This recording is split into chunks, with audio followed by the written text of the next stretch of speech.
আজকের দিনে যে লক্ষ্মী ভাণ্ডার এবং কন্যাশ্রী দিচ্ছে, সেক্ষেত্রে পশ্চিমবাংলায় মা বোনেরা কতটা সুরক্ষিত আপনাদের মতামত? -100% সুরক্ষিত, মানে জিরোও নয়, আমি বলবো -100 -1000%, একদমই সুরক্ষিত নয়। আমরা পশ্চিমবঙ্গের বাসিন্দা, আমরা দেখছি পরপর কী কী ঘটনা ঘটে চলেছে এবং সবাই তো দেখতে পাচ্ছে সামনে যে কী কী ঘটনা ঘটছে। সুরক্ষা দরকার আগে। টাকা পয়সা তো মানুষ কষ্ট করেও রোজগার করতে পারে, তাই না?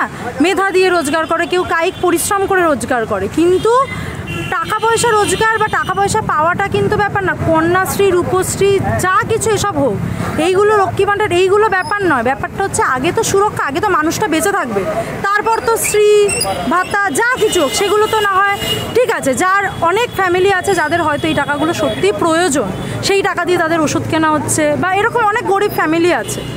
সেটা নিয়েও আমার প্রথম বক্তব্যটা হচ্ছে আগে তো সুরক্ষাটা দরকার, আগে তো মানুষকে বেঁচে থাকতে হবে। বেঁচে থাকলে তবে তো সে স্ত্রী পাবে, বা তারপর তার ওষুধ কেনা হবে, বা সে সুস্থ হবে। এই হলো ব্যাপার। একদমই সুরক্ষিত নয়, মানে -1000% আমি বললাম, এক ফোঁটাও মানুষ সুরক্ষিত নয়। মানুষ সুরক্ষা চাইছে, এবং শুধুমাত্র নারীরা কিন্তু সুরক্ষা চাইছে না, এখানে নারী পুরুষ সমগ্র সমাজের সুরক্ষা দরকার। এই সমগ্র সমাজের, সমগ্র সোসাইটির কোনো সুরক্ষা নেই। এই সোসাইটির কোনো রকমের সুরক্ষা এখানে নেই। এই সোসাইটি যদি এইভাবেই চলতে থাকে, সোসাইটি একসময় ধসে পড়বে, এই সমাজ আর থাকবে না। আমরা যেমন পুরোনো দিনে দেখেছি বিভিন্ন সিভিলাইজেশন গড়ে উঠেছে এবং সেগুলো পড়ে গেছে, ধ্বংস হয়ে গেছে, ঠিক সেই রকমই অবস্থা হবে আমাদের সমাজের, যে মানুষ সমাজটা আর বিরাজ করবে না যদি এই রকম অবস্থা চলতে থাকে। ডাক্তাররা তো আমাদের জীবন দেয়, সেই ক্ষেত্রে দাঁড়িয়ে দেখা যাচ্ছে যে ডাক্তারের উপর এরকম অকথ্যক অত্যাচার চলছে, এক্ষেত্রে পুলিশ প্রশাসন কী করছে? পুলিশ প্রশাসন কী করছে সেটা তো সবাই দেখতে পাচ্ছে। পুলিশ প্রশাসন কি করবে বলুন? প্রথমত ডাক্তারির মতন একটা পেশা, যেটা আমাদের জীবন দান করে, আমাদের জীবন দান করে আমাদের পিতামাতা, এবং তারপর কিন্তু জীবন দান করে ডাক্তাররা।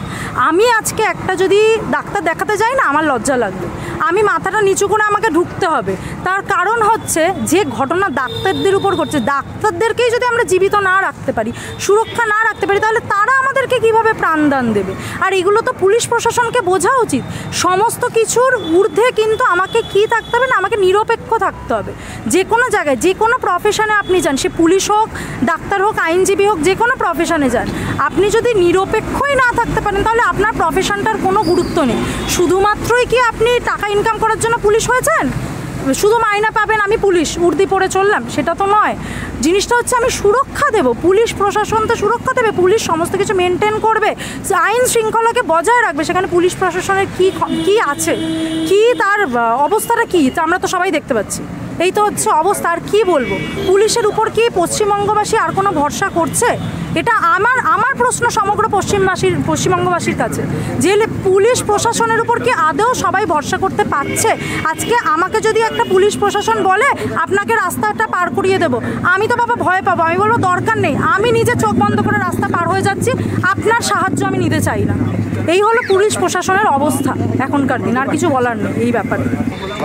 দেখুন, পশ্চিমবঙ্গের যে বর্তমান যে পরিস্থিতি, আজকে ডাক্তারদের কোনো নিরাপত্তা নেই, এবং আমার আপনার ঘরের যে মা বোনেরা আছে তাদের তো নিরাপত্তা নেই। বর্তমানে যা পরিস্থিতি এসে দাঁড়িয়েছে, ডাক্তাররা এখন আরজিকর হাসপাতালেই আক্রান্ত হয়, ধর্ষিত হয়। তা সেক্ষেত্রে আজকে আমাদের বিরাটি বণিক মোড়ে জমায়েত হয়েছে। সেই জমায়েতে মা বোনেরা এখানে উপস্থিত ছিল, এলাকার সমস্ত নাগরিক উপস্থিত ছিল।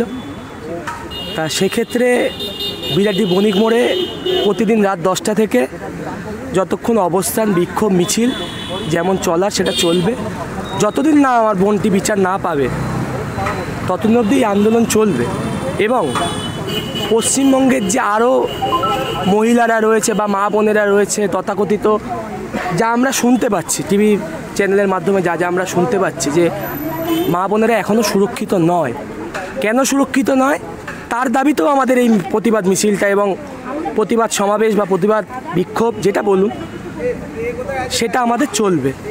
আগামীকালও হয়েছে, গতকালও হয়েছে, আজও হলো, এবং আজকের পর থেকে বিগত যতদিন না পর্যন্ত আমার বোনটি বিচার না পাবে ততদিন পর্যন্ত আমাদের এই প্রতিবাদ সমাবেশ চলবে।